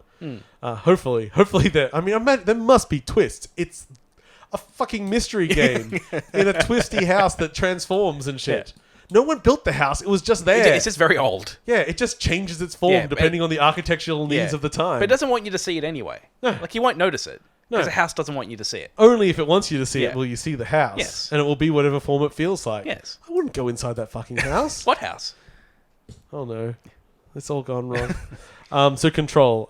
It's pretty good. Yes, I have been having a good time with it. It's no Witch Eye, but it's good. I do like Witch Eye. It's fun. I know I play it up a bit, but it's like... it's a fun little idea. Yeah, I'll play more of that. Okay. Very briefly, I decided it was about high time that I checked out the latest update of Super Smash Bros. Ultimate with the hero. Which is... Dragon's Quest. Okay, yeah. And you can be one of, 5 variants. So different... What mechanics do they have? So the best mechanic, the main one, is that I think it's special down... And it brings up a menu, but it's randomized of what the abilities in that menu are, and you have to select the ability you want from that menu, and then you use that ability. Okay. It's why it's been banned from competitive play, because apparently the randomness of that is just not fair. I'm like, fuck you guys. You guys all suck. I found it incredibly fun to play. Yeah. I thought it was very cool. The level that comes with it was a bit blah. But yeah, I thought the hero, just that weird, I'm going to bring up a menu and try to select a cool power while I jump around, and you got to watch out for my flame dash. I thought I do like that when they add people, they don't just add. Smash Bros has so many eclectic ideas for its fighters. It's not just like, oh yeah, they got some special. They got a punch, a jump, and a flip or whatever. No, It's they like, add like systems. yeah. It's like, yeah. Every especially all the additional ones, they're always something weird, some fun new mechanic. It's like, yeah, that's cool. But I had panic. I was like, okay, I'll play this. Where's my Smash Brothers cart? And I keep all my carts in a little cigarette case. A little tin one from when I was in Vietnam. I'm like, yeah, my Nam case, yeah. This is from holding. This is when you were Nam, like back in the 60s, right? Yeah. Before I was born, I had a, and I was like, okay, it's not in here. Okay, fuck. Okay, where have I seen a Switch card around the house that wasn't like must be when I was playing one of the recent games I bought. Okay, let's just go and check the cases because sometimes you'll take one out of and case, put one in the other one. Yeah. Get the cases. No, okay. Okay, how many games are in here? Okay, there's 15 physical games here. I got 15 cases on the wall. What the fuck? Okay, so bring all the cases down. I lay them out. I start putting the cards on each case, and it's like there's one for each case. What's going on? I'm searching the house. I probably spent about half an hour searching. I bought it digitally. Because I was like, oh, this is a game I'm just going to want with me wherever I go. Yeah. Forgot. I figured since it was one of the major releases, I would have bought it physically. Yeah. Nah. Half an hour of panic, that was. But at least the save game's on the hardware, not on the cart. So if I had to get another copy, I wouldn't have lost all of my character unlocks. Goodness gracious me. Okay. Yeah, I guess also just very quickly because I've been playing a lot of Final Fantasy 14. Yeah. So I have now almost finished Skyward. Skyward. Sorry, Heavensward expansion. It is. I said it last time. Spoke about it. Yes, it is a visual novel. It's 100% what that game is. Very good. The base game I was playing, I skipped a lot. This expansion, I get Steam Link, I put it on my TV, and I play it there because it's also a console game, so it has very good controller support. And a lot of the time, you're just there reading and watching whenever it's voiced watching. And the story so far in Heavensward has been very good. Lots of little twists and turns. Characters are very well developed. They've done a lot of... They introduced a lot of characters. Characters all have a pretty good arc. Like, they've all changed in some way. Setting up, like, more longest... Like, something's happened with this character. I don't know what. But I know with this game, there is a very long plan for everything. So, each of the individual stories is quite good.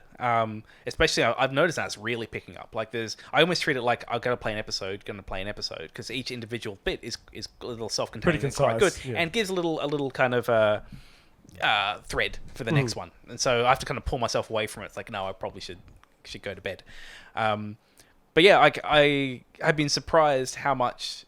I was not expecting this game to be a visual novel I really enjoyed. Yeah. But it's just snuck in. I think you asked how long would it take to get to to get through the first expansion or something, and you were told a very long time. I'm actually now wondering if that person was talking about to get to where they are now, because what they said was that at the end of the initial game, there was a list of 100 quests you had to do before you got to the first expansion. Yes, and there is that, yeah.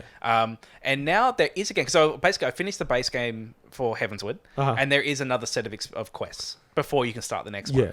I think there's about 40. There's less. I hear they're trying to consolidate that stuff. Yeah, but those 40 quests are good. Okay. Honestly, it's not much game, but they're there are still things that happen. I'm still learning about the world. They're now starting to kind of set things up for the world is quite an interesting place. There's, I actually recommend it, even just not for an MMO. Probably the big problem is wait for them to consolidate down the first part. Yeah. Because that's the hard bit to get through. When you're through there, what is after it in the Heavensward stuff is just like a good visual novel. And I don't mind keep playing this for a while longer because it's just like a TV show to me. Yeah. And I'll just keep watching it. I'll just keep, going, what's going to happen next? So yeah, enjoyed it. Still enjoying it. Good times. Sounds good. I found I need my microphone to be about a fist higher. This doesn't seem practical. No, it doesn't seem like it's going to work out that well for you. It's okay for now. Hard for me to ride on the table. Yeah. So I realized, even though I've written don't do it. Even though I've written two Kirby's on the board behind me. I'm not going to hit. What do you think I'm going to do? I don't do violence. I was helping. Oh, thank you. But you winced when I went to grab it. That's just my natural reaction when you raise a hand to me. Oh, did I tell you about Dusty? Oh, you smacked him, didn't you? I smacked him hit across the room? face. Yeah. He was so I like dancing with my dog Dusty, and I'm like do do do do do, and he jumps up as my hand comes down, and it makes an almighty crack, like a full on. I'm like, oh fuck, Dusty, and he hits the ground, and he scoots like Dusty. I'm like crawling over to him, I was like, are you okay, my baby boy? Let me get you some treats. Yeah. He got over it, but I felt bad. Poor Dusty. We were just having a good dance, and it got out of hand. I'm sorry, Dusty. Where was Toast in all this? He doesn't like to dance.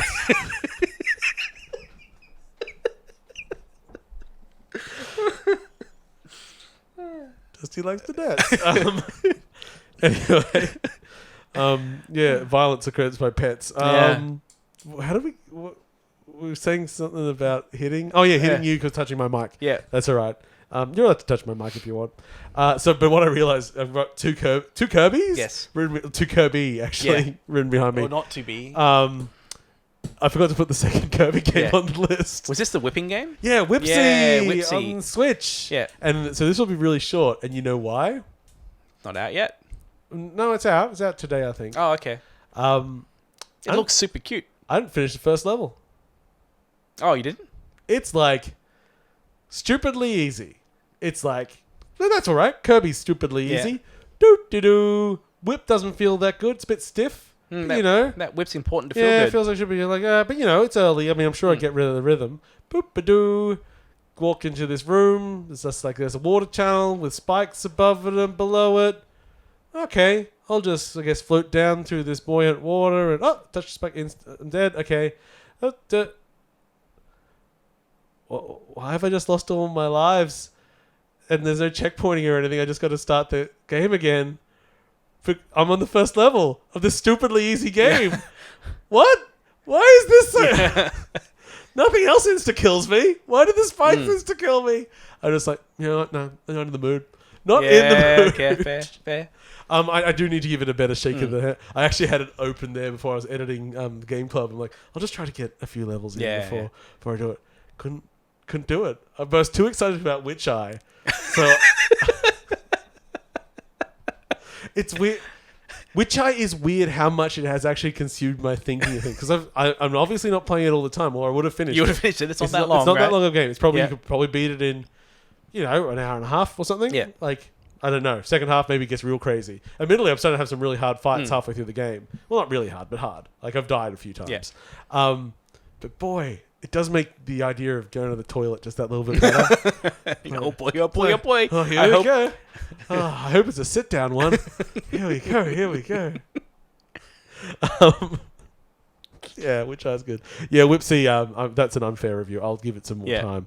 Because it is very cute and very Kirby-like. But yeah, boy howdy, what a weird difficulty curve in the first level. Because I'm not going to say I'm a pro gamer. But I'd say you're a pro platformer. Platformers I don't have trouble with. You're pretty good at the old platformers. Yeah. I feel like I shouldn't die in the first level of a kid's game. Probably not. Maybe I was drunk. Could be. I mean, are you drunk now? Who can tell? When there's a latent build-up in there, you don't even know when it leaks out. What I hear is that the alcohol builds up in the fat cells, and as you lose weight, you just you become more drunk. Yeah. Yeah. That's how it works. Yeah. It's something.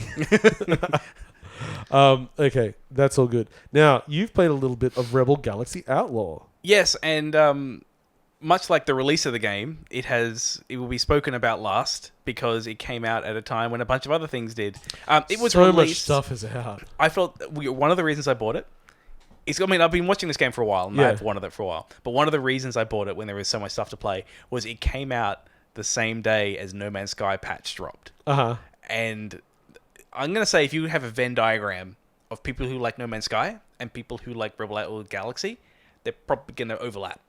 That Venn diagram's going to be... Well, the thing is, No Man's Sky is probably a broader appeal. Oh, it's big, but and Rebel Galaxy exists inside it. It's inside it, yes. So, like, this is a follow-up to Rebel Galaxy, except with this one, it's all Actual 3D movement. 3D combat. You can either go cockpit, dogfighting. I prefer cockpit. Or you can go kind of the third person from behind. And meta-wise, it's very similar to Rebel Galaxy, where you're kind of going from station to station, and it feels just like bit Solar Winds. Yeah, a little bit. Don't use that reference. A little bit Solar Winds. But like it just like the way you interact with the space stations and things feels all very familiar if you've played Rebel Galaxy. It's more they've taken that and then they've taken the naval ship combat with broadsiding and replaced it with space combat, which is I much prefer the space combat than the ship combat. It also just felt a little bit weird in space. Yes, there is up and down in space as well as left Didn't they have levels though? No, I'm pretty sure it was a flat plane. What? Yeah, I thought it was a flat plane, but you could like go up one or down one. I don't think it did. I'm pretty sure it was all flat. I'm pretty sure I'm 100% right. This time like the story is a bit sort of more I guess maybe I don't say Firefly, like it's more like you're an outlaw, right? Like like you're in the fringes. So you're on like a revenge quest. You're an outlaw in the Rebel Galaxy, someone may say. Yeah. They've got a lot more blues because that was a big part of the kind of the audio from the first game. But yeah, so if the idea of Rebel Galaxy but with space combat is appealing, then yeah, like it delivers on that. What I've liked about it is there's been like a bit of a kind of space combat revival, in the last few years. This one is probably the one I've played that feels the most like a 90s space flight sim. Kind of in terms of its scope and presentation. One of the things that kind of confused me, I didn't like it at first when I got into it, was like I'm sitting in the cockpit because like the mode I played in, I want to have the spaceship experience. Yeah. And it's like, cool, I'm in the cockpit, I want to look around. Oh no, it's a static sprite. Yeah. Or if it's not a sprite, like that camera's not moving. I'm pretty sure it is just an image. And those cockpits really take up a lot of the screen, and especially in those early ones. And they take up a lot of the screen, especially like you're in that first trash ship that you get. And at first I was a bit kind of like, oh, but I want to look around. But then like it did kind of make me a bit more nostalgic for something like Wing Commander or Privateer, game you forgot existed. Yeah, the one I forgot existed. But yeah, so I actually didn't mind it. Or Dark Light Conflict. Dark 2 copies for a game with 2 copies. I get to keep the box. Paul get to keep the manual. That's the way it goes. What was the other one that came with 2 copies? Like Fight or something? Oh, maybe something like that. It was a top down. Yeah, it wasn't. I want to say Zone 66, but I don't think it was that. Yeah. Anyway. Yeah. So what I'd say with this game is it's not like a purely arcade spaceflight sim, but it's also not Elite Dangerous. I think it kind of fits somewhere in the middle. So it's got out of the box, it has HOTAS support for the one that I have, which is cool. But whereas Elite Dangerous, I have to have a graph of things on my wall which tell me what the buttons do. This one I do not. There are enough buttons that there are few enough buttons that I can just learn what everything is. If you want to get to a place, you can just go autopilot and basically teleport there. I don't. I just go, because I want to sit there and walk. You want the experience. Yeah, I want to sit there for like a couple of minutes just waiting, because that's to me what these games are. But it's not like Elite Dangerous, where for me, or in Elite Dangerous where I am now, for me to get back to where I want to be is probably about 6 hours of me doing nothing but flying a ship. This game is not that. When you can get to where you want to go pretty quick. So I haven't gotten super far in it yet. I've mainly just sort of been exploring playing in the kind of the starting kind of system. I've actually been playing on. There's a few difficulties when you get in. There's normal, which is like basically you start with some decent gear. There's veteran, which is basically similar to normal except you have crappy gear. Both these have kind of flight assist and they have aim assist. And then there's like simulation where you can't look. You can only look through the cockpit, and the aim assist is off. And first I tried that, and without aim assist I actually wasn't having much fun. So I actually went down a level to the just advanced, where it's like because the only difference between the normal and the advanced is just the start. And this is why it's actually taken me a while to get started. But I kind of like the idea of starting really like with really shit gear, and kind of working up. And that means I'll probably grind some crappy missions. But for me, that's part of the fantasy, which is why I haven't got as far as I will get to in that game. But yeah, because I think it's like a budget price. I think it's like around like 30 bucks. Yeah, I think it's about 30 US or something like that. So it's not going for like a full price, and it does feel about that tier. The world is not epically huge. Like if you look at the map, but as soon as I hear that makes me way more. Yeah, but it's actually like I can go. Oh well, I know there's. I can deal with the size of this. Like I don't look at it to play this like I would something like Elite, where it's like I want to be in this massive universe. I want a game where I can hold out a button to auto lock onto what I'm shooting at, and my plane follows it. It kind of works. The plane. Sorry, my spaceship. Yeah, there we go. Shoot. Yeah, follows it. So I think that if you are into those kind of 90s space shooters, it actually scratches the itch pretty well in a pretty accessible way, in a way that's different than what we've been seeing out of other similar games. Yeah. It feels more nostalgic than other stuff I've played, but the flight model's still good. Like any flight sim I play where there is a button to turn off assists, so I can go full Newtonian physics, so I can be moving with a velocity but then pivot round and shoot backwards. That's what I want, and that's bound by default. And so, like, I feel like I can do the stuff I want to do in space, because I always found it weird in space when you just treat it like a jet. Yeah. But generally, to get around, you want to treat it like a jet. Yeah. Because the physics are a bitch to fight. You don't want it to be space war all the time. Yeah, basically. So, yeah. No, I mean, that's actually the great. funny thing in the Outer Wilds, because you can... I don't know if there is a limit to the velocity you can reach, because you can just pretty much boost. So you're like, I'll go to that thing in the far distance, or just lock onto it, and I'll just boost myself. I'm not going to use the autopilot. You just boost, and it's like coming close. It's like, well, I'll just slow down, and okay, I'm 1,000 miles on the other side of the planet now. Yeah, I'm in the sun. Fuck yeah. It is a strange thing in spaceflight sims where they put a limit on your velocity. Yeah. It makes sense when there's an atmosphere.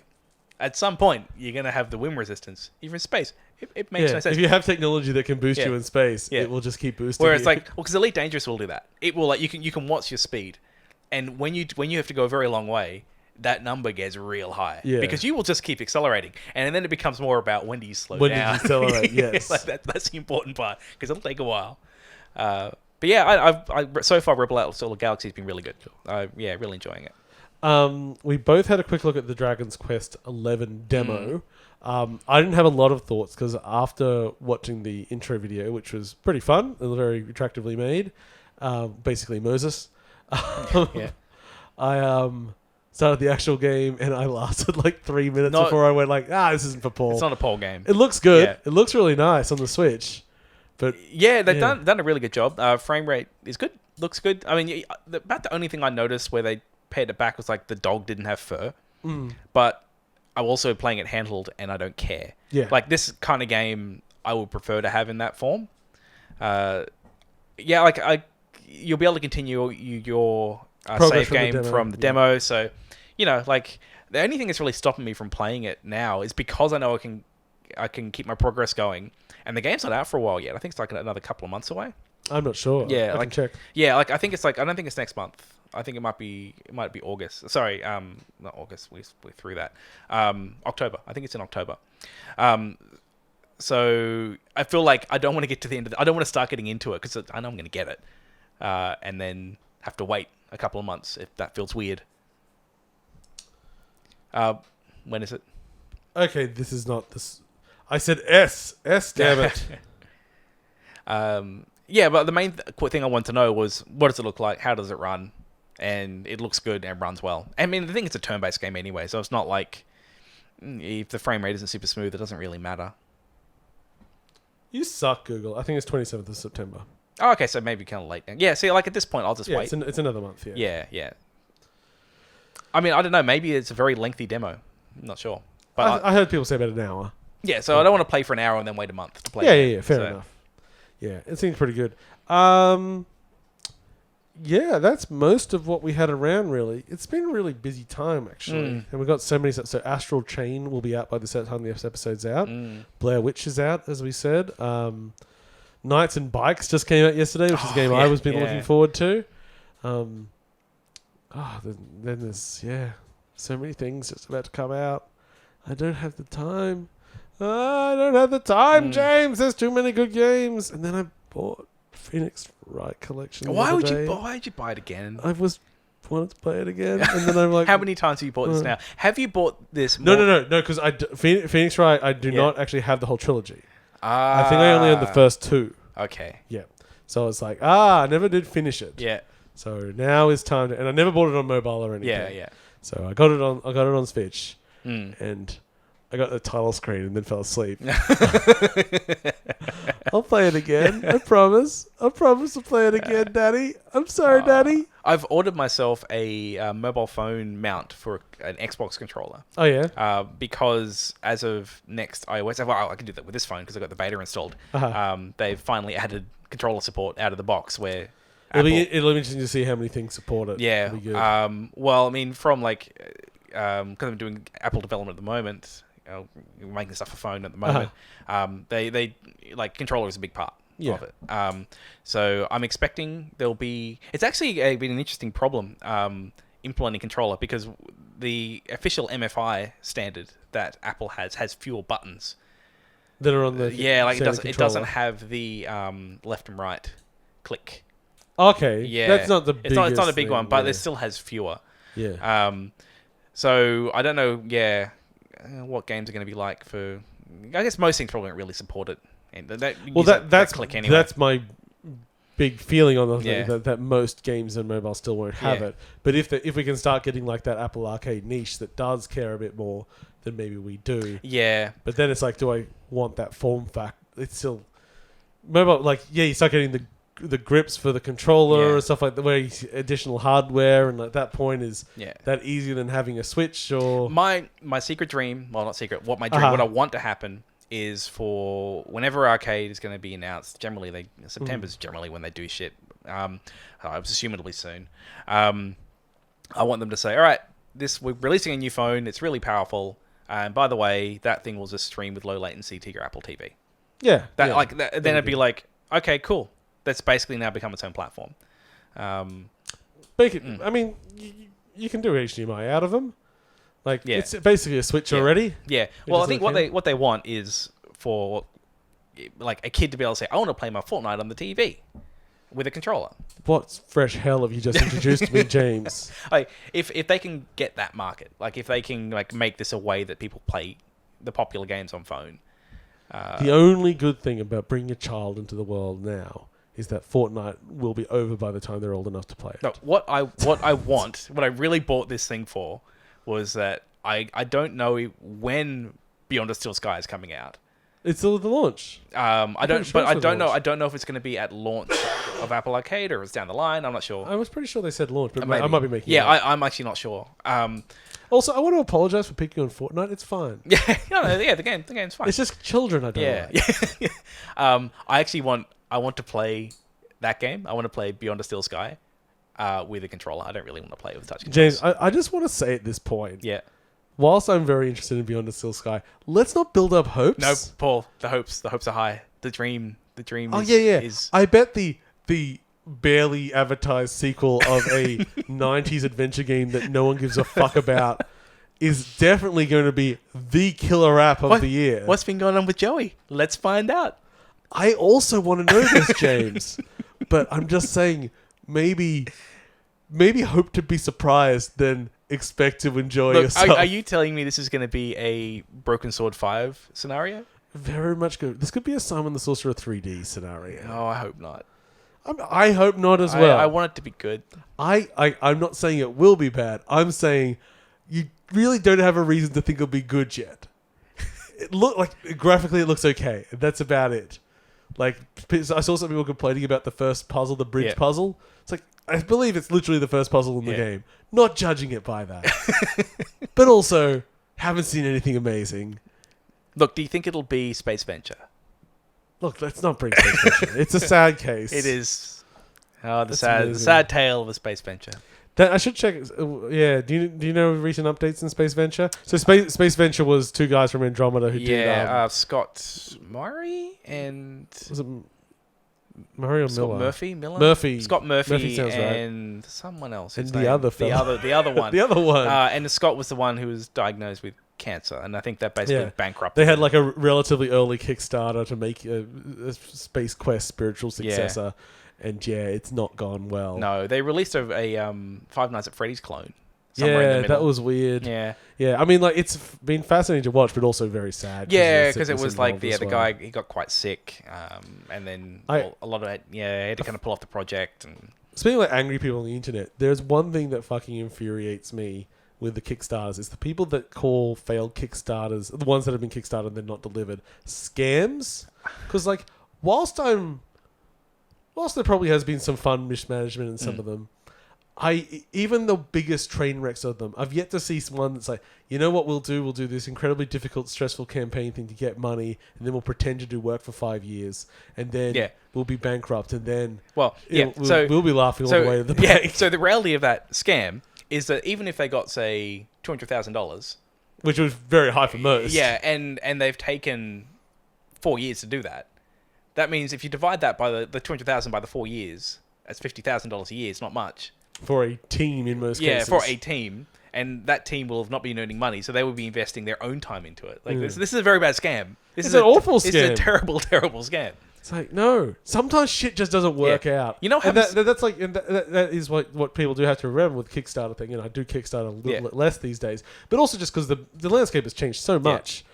Like, the games that were exciting me with Kickstarter, it's like, now we've got 1,000 of them. I'm like, well, I don't, even if I see like, hey, that's a cool pixel art Metroidvania. Well, I've still got 6 of them I haven't played. Yeah. You're not filling a niche that's unfilled now. I've had all my nostalgia starters. There aren't, unless Andrew Spencer came back to do a new Ecstatica. I don't think there's another nostalgia starter that's going to be. It has been a long time since we've even looked at Kickstarter for a new game. There was, I heard on, oh god, actually this was really sad news. So either GameSpot or GameStop, can't remember which one's which, they had massive layoffs, but what that meant was they laid off about half the editorial staff of Game Informer. And Game Informer is, as far as a corporate magazine goes, the fucking best around. Yeah. Fantastic editorial, great writing, really nicely produced magazine, but also like they do all the podcasts, which I listen primarily to. But the last episode, which was very sad, because like half of us don't exist anymore. Yeah. But they had an interview with, is it the Magic the Gathering guy? Which I don't know his name, but and the guy with like the running streak total for like the guy that's won the most ever in Jeopardy. So they teamed up to do a card game, a trivia card game, and they're just kickstarting it. I haven't been to it yet, but I kind of want to as long as it's affordable. Because here, I think it's called. It's. Damn it! I'm just gonna look it up because just vamp for a second while I check stuff. So this is I'm gonna guess what it is. Yeah. So it's designed by the Magic the Gathering guy. I think it's Magic the Gathering guy. It's like at least maybe so it's Kickstarter, so it's not going to be about collecting cards. It's going to be pre-built packages, are they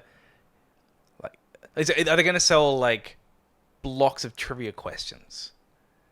No, I think it all just comes together. There's no deck building in there. Oh, okay. Yeah. Is there land? What? From Magic? Oh. Is there any kind of tapping mechanic? No. Okay. So remember, it's a trivia game. Yeah.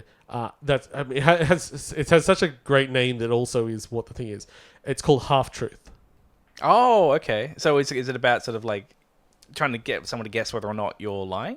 No. It's a straight up trivia game. So I haven't seen the detail, but at least from the basic explanation. So every question that's drawn and read, everyone gets to have a go on. Because part of the philosophy of design, they were saying like, look, one of the things that sucks in trivia, you're having a really bad night, you're getting everything wrong, and then your subject matter comes up, but someone else's fucking question. So you don't actually get to contribute. So you just spend the whole night feeling like a dummy, and you never get to have your moment or anything like that. So it's about letting everyone have a go at that. Also, because... So trivia, he's sort of talking about, this is Ken Jennings. Oh, Richard Garfield is the car guy, but Ken Jennings is the guy that won all the Jeopardy. He was also saying that like trivia is also a logic puzzle in that you try to work out what the question's really about and try to. So it's multiple choice.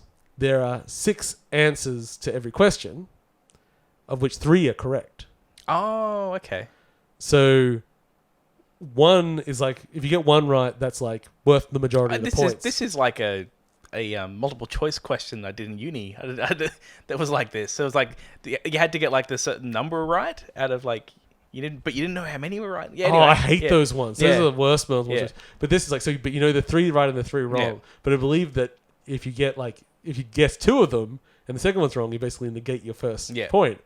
And if you get 3 of them right, then you get the most points possible. Not necessarily that big, but it'll give you the edge. So if you're really smart and really know the subject matter, you can get all 3. But it's also a risk. So it's a game where, like, everyone has a pretty good chance of at least getting things. And that sounds like a really fucking good design. Yeah. And just like, they were talking about the writing of the questions and how that works and everything. I'm like, this is very interesting. I like it. It's like, because I fucking hate trivia in so much. Like, you're playing Trivial Pursuit or something. It's like, I'm killing it. I'm going, pop culture stuff. It's like, next round sports. I'm like, I'll just leave the fucking room. Yeah. It's like, what is the game where you use a golf club to hit a ball?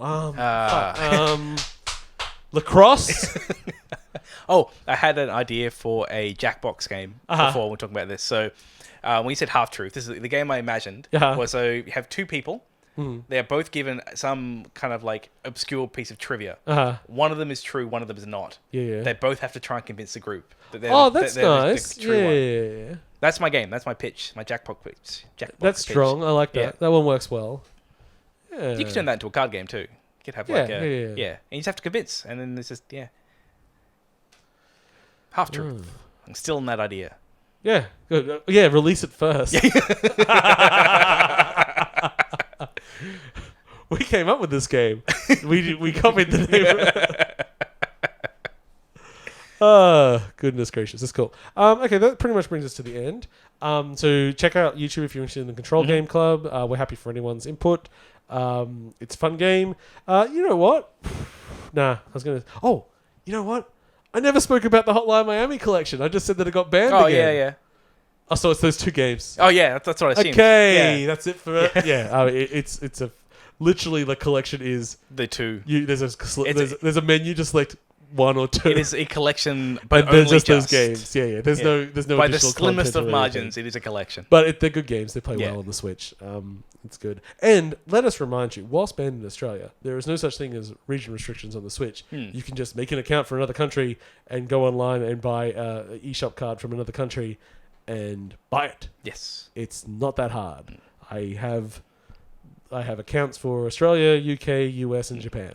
I don't really buy anything on Japan because I don't speak Japanese. But if I did, I would. Then you would. Yes. Brave New World. Okay, thank you for watching and listening to 8.5bit. You can catch us on our website, 8.5bit.com, Twitter and Facebook. Please like and share anything like that. Subscribe to us on whatever the hell you want. Join our Discord at discord.8.5bit.com, and you can have some shenanigans with us if you so desire. I've been your host, Paul. I've been James. And we'll catch you all next time. See you, everyone. Don't normally swear in the intro. And now we're explicit. There you go. We're going to lose all our monetization. Oh, no. I need that 10 cents. Are our episodes monetized? No, I don't think they are. No, I don't think I've ever put it. No. Why? It would be embarrassing. Yeah. This content isn't worth anything. Yeah. Okay.